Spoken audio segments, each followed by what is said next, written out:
గత 2 రోజుల నుంచి బాగా చర్చకొస్తున్నటువంటి దాన్ని వాడుకున్నాడు జగన్మోహన్ రెడ్డి.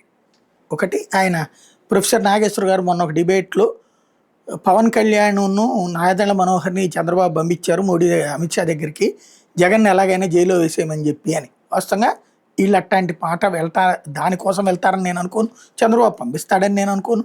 అమిత్ షా మాట్లాడతాడని నేను అనుకోను. వీళ్ళు మాట్లాడతారని కూడా నేను అనుకోను. కాకపోతే ఆయన అన్నారు. మనం నిజం అనుకున్నాం. దాని మీదన జగన్ అడిగినప్పుడు జగను కేటగా ఏది అందులో ఆయన చెప్పిన పాయింట్ ఏంటి, Chandrababu Naidu instant friend, Jagan long standing friend అని. జగన్ ఏమన్నా ఎప్పుడన్నా ఎన్నికల్లో కలిసి పోటీ చేశాడా? మద్దతు అంతకుముందు కాంగ్రెస్ కూడా ఇచ్చాడు. కానీ ఆ మాట అన్నాడని ఆయన చెప్పడం, దాన్ని జగన్ ఎట్లా వాడుకున్నాడు? చంద్రబాబు వ్యవహార శైలి వాళ్ళకి తెలుసు, నా విశ్వసనీయత తెలుసు అన్న రూట్లో వాడుకున్నాడు.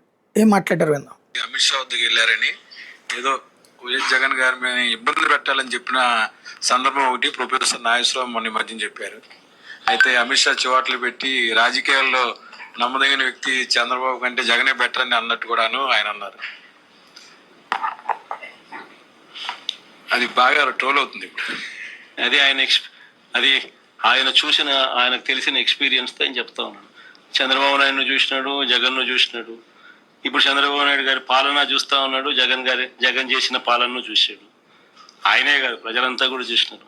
కాబట్టి ఎవరి నోట్లో అయినా కూడా, ఎవరి నోట్లో నుంచి వచ్చినా ఇవే మాటలే వస్తాయి. సార్ తమిళనాడు ఇది తెలివిగా తప్పించుకున్నాడు.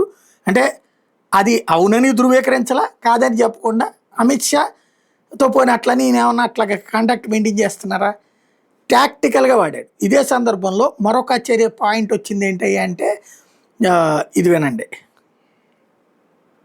ఎన్నికల్లో మొన్న విజయ్ మీ ఫోటో పెట్టుకుని ఎన్నికల ప్రచారం చేశారు. ఆ ప్రచారం కూడా ఆయనకు బాగా కలిసి వచ్చింది. తమిళనాడు ముఖ్యమంత్రి అయ్యారని కూడా చెప్తా ఉన్నారు. మీరే అనుకుంటున్నారు సార్? రమేష్, ఆయన రాష్ట్రంలో ఆయనకే పలుకుబడి ఎక్కువ ఉంటుంది, కానీ జగన్కి ఎలా ఉంటున్నాయా? అది అంటే ఓన్ చేసుకోలేదు. ఇది విజయ్ జగన్ బొమ్మతో అన్నట్టు ఆయనకి పలుకుబడి ఉంటుంది కానీ అంటే హుందాగా ప్రవర్తించాడు అక్కడ.